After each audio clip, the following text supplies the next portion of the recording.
Ketegangan sempat memuncak di Pengadilan Negeri Bekasi kemarin saat aktris Della Puspita bersama sang suami Arman Wosi hadir untuk mengikuti sidang perdata atas gugatan dari Kamil Zain. Gugatan tersebut terkait kerugian yang dialami Kamil akibat mobil pribadinya yang kini berada di Polres Metro Bekasi. Situasi ini bermula dari laporan Della terhadap Prasya Asmaradana alias Acha dalam kasus dugaan penipuan travel umroh. Sidang yang dijadwalkan pukul 9 pagi itu justru berlarut hingga pukul 11 tanpa kejelasan dimulainya proses persidangan. Kondisi ini memaksa Della dan Arman untuk meninggalkan pengadilan lebih awal, menyerahkan seluruh urusan hukum kepada tim kuasa hukumnya. Namun, bukan hanya soal jadwal yang membuat peristiwa ini menarik perhatian. Della secara terang-terangan menolak upaya mediasi yang mungkin dilakukan antara dirinya dan Kamil Zain.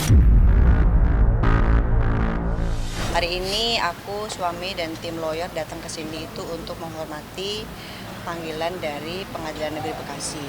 Jadi tujuannya sebenarnya bukan untuk mediasi, lebih ke menghormati undangan dari pengadilan aja sebetulnya. Jadwalnya sih kan jam 9 tuh yang saya dapat tuh. Tapi sekarang udah hampir jam 11 belum mulai juga. Jadi dalam keadaan rekam kamu. Dalam keadaan terpaksa juga saya harus pulang ya karena kan saya juga punya kepentingan pekerjaan yang lain, terus istri juga punya kepentingan pekerjaan lain. Jadi selanjutnya nanti saya serahkan sama pengacara saya aja untuk gimana ya di dalam nanti. Saya jam 11 saya pulang karena saya ada kerjaan. Istri juga ada kerja, terus saya anak juga di rumah, nggak ada yang jagain kan. Jadi kami bagi waktu aja jam 9 sampai jam 11, saya menghormati panggilan pengadilan. Hampir 2 jam saya nunggu juga nggak ada kejelasan, ya udah saya pulang. Tujuannya kita sih bukan untuk mediasi ya. Jadi sekali lagi aku dan suami dan tim lawyer datang bukan untuk mediasi, tapi hanya untuk menghormati panggilan dari Pengadilan Negeri Bekasi. Jadi nggak kecewa juga. Seru nih.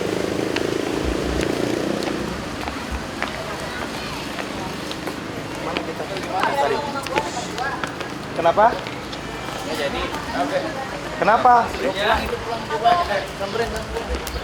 Maksudnya apa lu? Jangan sambil ngomongnya.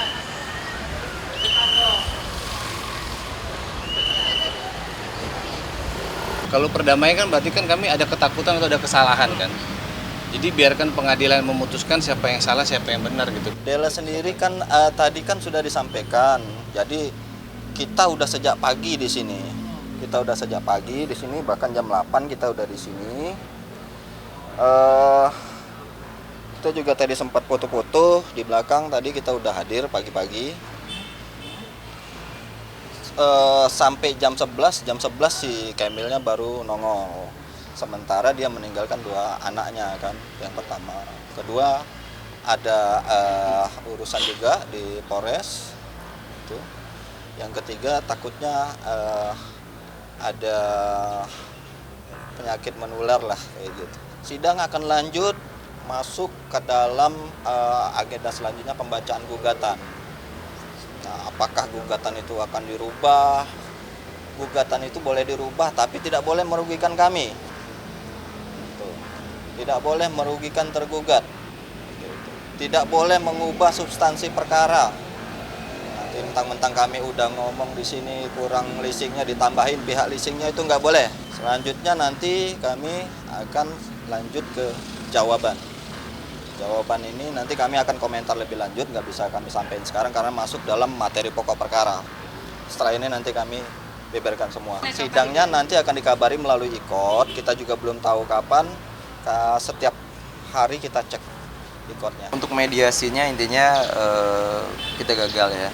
Jadi kalau kata hakim mediator tadi kita akan lanjutkan sidang seperti biasa, cuman untuk jadwalnya nanti akan dikabarkan. Ya sangat disayangkan karena memang prinsipalnya tadi juga nggak hadir, padahal memang keterlambatan tadi kan teman-teman juga tahu karena memang Pak Hakim yang memang ada acara dadakan gitu.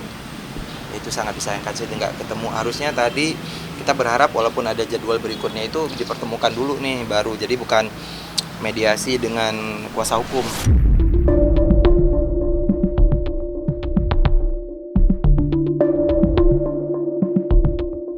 Kemarin, pihak Della Puspita akhirnya memberikan klarifikasi terkait alasan mobil milik Kamil Zain yang hingga kini masih berada di Polres Metro Bekasi.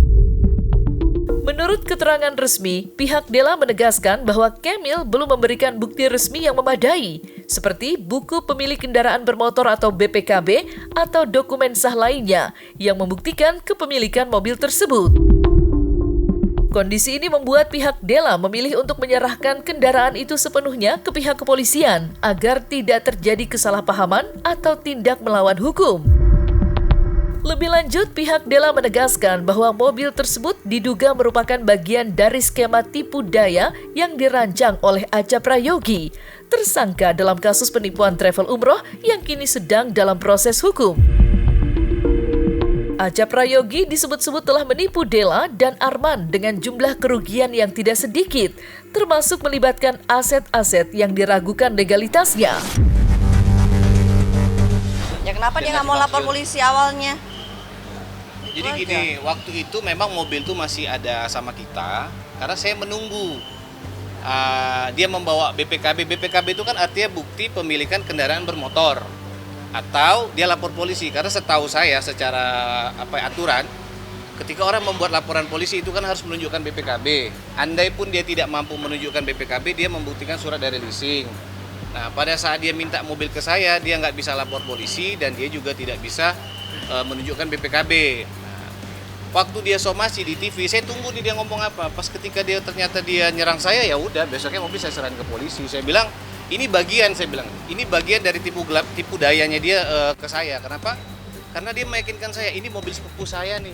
Kamu pegang dulu, nanti seminggu 2 minggu saya ada duit, baru saya bayar uang kamu, saya ambil mobilnya. Kenapa kita tuntut ada kerugian di dalamnya? Karena mobil 2 hari lagi itu pas 4 bulan.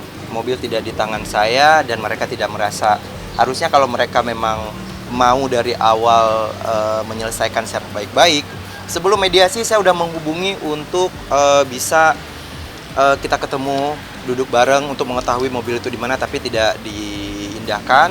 Akhirnya ya sampailah pada titik. Nah, artinya memang mobil itu dijadikan alat untuk dia menipu, sehingga saya berpikir ini bagian dari tipunya Acha, udah saya serahin ke polisi. Gitu. Saya serahin ke polisi tanggal 5. Penyerahan kepada polisi itu adalah salah satu ciri itikat baik yang dimiliki oleh Arman dan Della. Sebab ciri itikat baik itu adalah teliti dan hati-hati.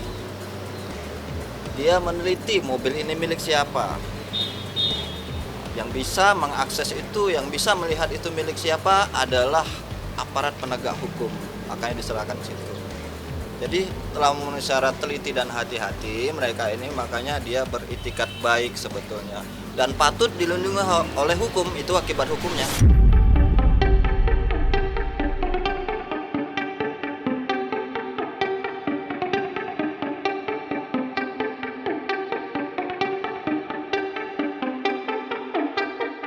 Nah, selesai sudah Cumi Lovers. Jangan lupa untuk like, subscribe, dan juga share channel YouTube Cumi Cumi.